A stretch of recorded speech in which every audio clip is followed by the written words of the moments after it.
కూటమి ప్రభుత్వం, కూటమి ప్రభుత్వం. మెగా డిఎస్సీ కాదు, మెగా డిఎస్సీ కాదు, మెగా డిఎస్సీ కాదు, మెగా డిఎస్సీ కాదు. నశించాలి నిరుద్యోగుల పట్ల కూటమి ప్రభుత్వం నిర్లక్ష్య వైఖరి. నశించాలి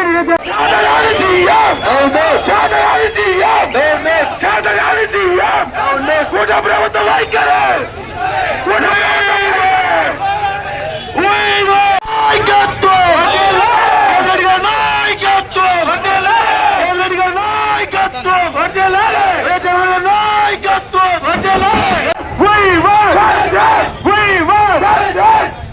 చంద్రబాబు పోటండి, చెట్టు మీద కోంగ, చెట్టు మీద కోంగ, చెట్టు మీద కోంగ.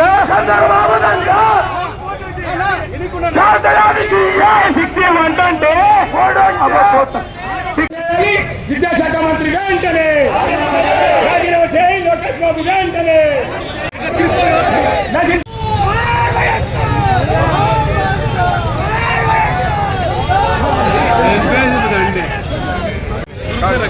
మన అధ్యక్షులు కార్యక్రమానికి విచ్చేసినటువంటి నియోజకవర్గ నలుమూల, అదేవిధంగా మన కేతిరెడ్డి గారికి, అలాగే ఈ అధికారంలోకి వచ్చి ప్రజలను మభ్యపెట్టి జై జగన్. ఈరోజు కూటమి ప్రభుత్వం 2 ఏళ్లు ప్రజలను మోసం చేసి అధికారంలోకి వచ్చిన రోజు. ఈ రోజు మనం గుర్తుపెట్టుకుంటే ప్రభుత్వం వచ్చినప్పటి నుంచి అన్ని వర్గాల వారిని, ప్రభుత్వం వచ్చినప్పటి నుంచి మహిళలను, యువతను, పిల్లలతో సహా ప్రతి ఒక్కరిని మోసం చేసింది. ఈరోజు వీరికి ఇన్ని అబద్ధాలు ఆడి ముందరికొచ్చిన చంద్రబాబు నాయుడు ఈ రోజు పెట్రోల్ రేట్ సంబంధించి కానీ, మినిమం నిత్యావసరాల రేట్ సంబంధించి కానీ ఏ దాని గురించి కూడా మాట్లాడే దమ్ము ధైర్యం లేకుండా ఈ రోజు ఉత్సవాలు జరుపుకుంటున్నారు. నేను ఒకటే అడుగుతున్నా చంద్రబాబు నాయుడు గారిని, ఈ రోజు పెట్రోల్ రేటు మన దేశంలో అన్నిటికన్నా ఎక్కువ ఉన్న రాష్ట్రం ఏది అని అడుగుతున్నాను. ఈ రోజు నిత్యావసర ధరలు ఎక్కువ ఉన్న రాష్ట్రం ఏది అని అడుగుతున్నాను. ఇన్ని అన్యాయాలు చేస్తూ ప్రజలను మోసం చేస్తూ గద్దెనెక్కిన ఈ ప్రభుత్వం ఇంతవరకు చెప్పిన మాట ఒక్కటి నిలబెట్టుకోలేని ప్రభుత్వం ఉండాల్సిన అవసరం ఉందా లేదా? వీళ్ళన్నిటికీ వస్తాలు పలికే ఒక ఉప ముఖ్యమంత్రి, దానికి తోడు ఒక కొడుకు, వీళ్ళందరూ కలిసి కూటమిగా భయపడి ఈ రోజు ప్రజలను మోసం చేస్తున్నారు. నిన్న మనం వెళ్తే మెగా డిఎస్సీ ప్రజలు ఎంతో మంది రాశారు, 1,00,000 మంది పైగా ఈ రోజు ఉద్యోగం కోసం రాస్తే దాంట్లో ఉద్యోగం పరీక్ష రాయకుండానే వాళ్ళకి ఈ రోజు ఉద్యోగాలు ఇస్తున్నారు. ఎంసెట్ రాష్ట్రా కూడా మన ఎగ్జామ్ రాయాలి, అలాంటిది ఒక ఉద్యోగానికి ఎగ్జామ్ లేకుండా ఉద్యోగాలు ఇస్తున్నారంటే ఇంతకంటే తగ్గ ప్రభుత్వం ఏదైనా ఉందా అని అడుగుతున్నాను. మీ అందరికీ ఒకటే కోరుకుంటున్నాను, వచ్చేది ఖచ్చితంగా జగన్ ప్రభుత్వం.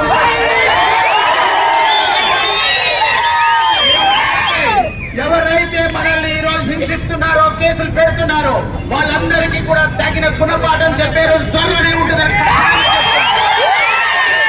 ఈ రోజు మన కార్యకర్తలు కూడా అన్యాయంగా ఈ రోజు మన బాబాయ్ చేస్తుంటే తీసుకెళ్లి స్టేషన్ లో పెట్టారు. వీళ్ళు ఇలాంటి కాదు, మన రాష్ట్రం అంతా జరుగుతున్న ఎన్నో అన్యాయాలు మన వైఎస్ఆర్సీపీ కార్యకర్తలు ఎంతో గుండె ధైర్యంతో ఎదుర్కొంటుంటే వాళ్ళ తప్పుడు కేసులతో పెట్టి జైల్లో పెడుతున్నారు. వీళ్ళందరికీ గుణపాఠం చెప్పే రోజు త్వరలోనే ప్రతి ఒక్కరికి చెప్తాడు జగన్ అంటే ఏంటో. నెక్స్ట్ 2.0 ప్రతి ఒక్కరికి నేను కోరుకునేది ఒకటి, ఎన్ని కేసులైనా పడని, ఎన్ని కష్టాలైనా పడని మనం ఎదుర్కొంటాం. వచ్చే ప్రభుత్వంలో ప్రతి ఒక్కరిని గుర్తు పెట్టుకొని మరీ ఇంటిలోకి బయటికి తీసుకొచ్చి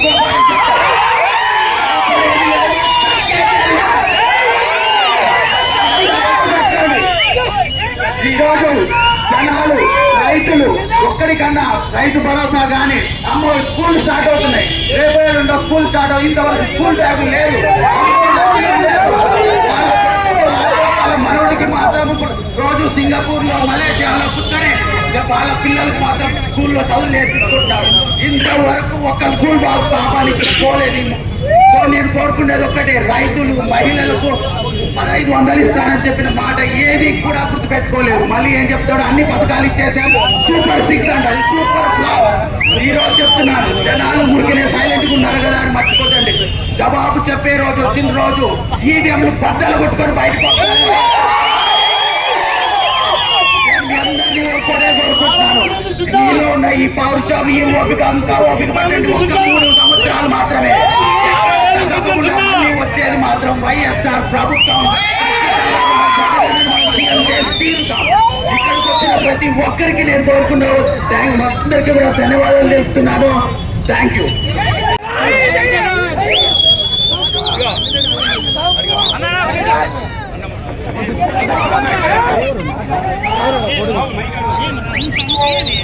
మన దేశంలోనే అత్యధికంగా రేటున్న పెట్రోల్ ఉన్న రాష్ట్రం రాష్ట్రం అంటే మన ఆంధ్రప్రదేశ్. మిగతా ఏ రాష్ట్రాల కంటే కూడా ఇదే లోకేష్ ఆ రోజు పెట్రోల్ బంక్ మన ఫోటోలు దిగి ఏం చెప్పాడు, మేము వస్తూనే మేము తగ్గిస్తాం పెట్రోల్ రేట్ అన్నాడు. ఇంతవరకు దాని గురించి మాట్లాడేవాడు లేడు. ఏమన్నా అంటే ప్రజల మీద అక్రమ కేసులు పెట్టించి ఎవరైతే ప్రశ్నించే గొంతులన్నీ నొక్కేద్దాం ప్రయత్నిస్తూ ఈరోజు వీళ్ళు ఒక ఆటవిక పాలన రాజ్యం వెళ్తుంది మన రాష్ట్రంలో. నేను కోరుకునేది ఒకటే, ప్రతిరోజు ఇలానే ఉండదు. వచ్చేది మళ్ళీ జగన్ ప్రభుత్వమే. వచ్చిన రోజు ప్రతి ఒక్కరికి కూడా ఈరోజు అయితే ఎవరైతే బాధింపబడుతున్నారో వాళ్ళందరికీ కూడా న్యాయం చేస్తా ఖచ్చితంగా చెప్తున్నాను. నేను ఇంకోటి కూడా చెప్తున్నాను. నిన్న జరిగిన మెగా డిఎస్సి దాంట్లో ఎంతమందికి మోసం చేసి మనం చిన్న ఎగ్జామ్ ప్రతి ఒక ఉద్యోగం తీసుకోవాలన్నప్పుడు ఎగ్జామ్ లేకుండా ఉద్యోగం ఎవడైనా ఇస్తాడా ప్రపంచంలో?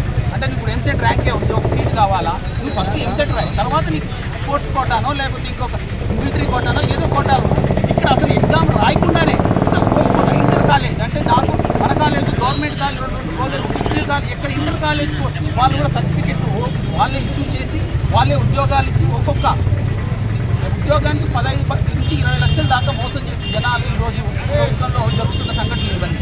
మేమేమి ఎవరిని ఇక్కడ కప్పించేదే లేదు. ప్రతి ఒక్కరు బాధపడిన ప్రతి ఒక్కరికి విషయం తెలుసు. మేము ఈరోజు ఈ ప్రోగ్రామ్ చేయడం వల్ల ఇంకా చాలామంది ఇళ్ళ దగ్గరే ఉన్నారు, వాళ్ళు కూడా విషయం తెలుసు. బయటికి వస్తారు. వచ్చే రోజు అన్నీ కూడా గుర్తుపెట్టుకోండి. తగిలిన రోజు మాత్రం గట్టిగా దెబ్బతగులుతుంది. మీరు ఏదో ఈరోజు అనుకుంటున్నారు మేము అధికారంలో ఉన్నాం, మేము ఏం చేసినా చెల్లుతుంది, ప్రజలు ఏం చేసినా భరిస్తారు అనుకుంటున్నారు. నేను అడుగుతున్నాను, మీరు చెప్పిన సూపర్ 6 పథకాల్లో ఏ పథకం వచ్చిందండి కరెక్ట్గా? ఇంతవరకు 2 ఏళ్ళు అవుతుంది. ఒక్క పింఛన్ అయినా ఇచ్చారా ఎవరికన్నా? ఒక్క పింఛన్.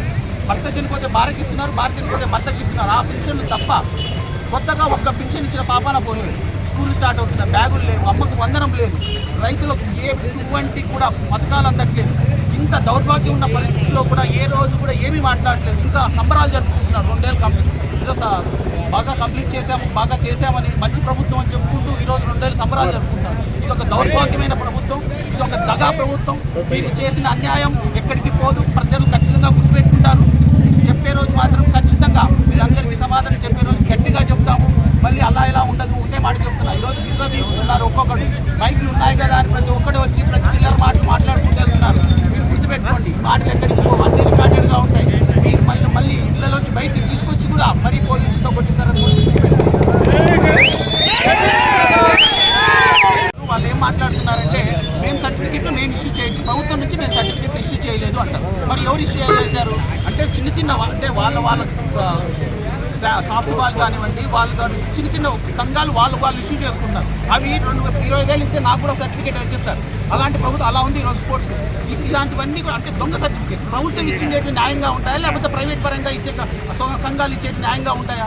1 లక్ష రూపాయలు ఇస్తే ప్రతి ఒక్కటి 2006 కూడా సర్టిఫికేట్ తయారు చేసే పరిస్థితిలో ఈరోజు జరుగుతుంది. అవి వాటికి ఒక వ్యాలిడిటీ లేదు, దానికి ఏమైనా రికార్డులు ఉన్నాయా? ఒక సర్టిఫికేట్ ఇచ్చిన దానికి ఏదైనా సిస్టంలో ఏమైనా ఒక రికార్డు ఉందా? ఆ రోజు ఇచ్చామని ఒక ఉందా? డేటా అనేదే లేదు. అంటే పాత దాని మీద బుద్ధి వీళ్ళు స్పోర్ట్స్ కోటాలో ఉద్యోగాలు ఇచ్చుకుంటూ పోతున్నారు. దాన్ని సపోర్ట్ చేసుకోవడానికి ఈరోజు విద్యాశాఖ మంత్రి బయటికి రాకుండా ఇతను అధికారులతో మాట్లాడుతున్నారు. వాళ్ళు ఉద్యోగాలు ఎక్కడ పోతాయో అని బయటకు వచ్చి వాళ్ళు కోర్టుకు చెప్పిన సమాధానాలు ఆటవేసే ధోరణిలో చెప్తున్నారు. కానీ సమాధానాలు ఏది కూడా ఖచ్చితమైన సమాధానం ఇవ్వాలంటే వాళ్ళ దగ్గర సమాధానాలు లేవు. నిన్న జగన్మోహన్ రెడ్డి గారు కూడా చెప్పారు, ఇదే విషయం మీద ఆయన 2 గంటల సేపు మాట్లాడారు. ఆయన పక్కన గోల్డ్ మెడల్ పెట్టుకుని కూడా మాట్లాడారు. ఇన్ని విషయాలు చెప్తున్నా వాళ్ళకి నిమ్మకు నీరెత్తినట్టు ఏ విషయం మీద కూడా అవగాహన లేకుండా ఊరికనే ఏదో చెప్పాము పోయాము అన్న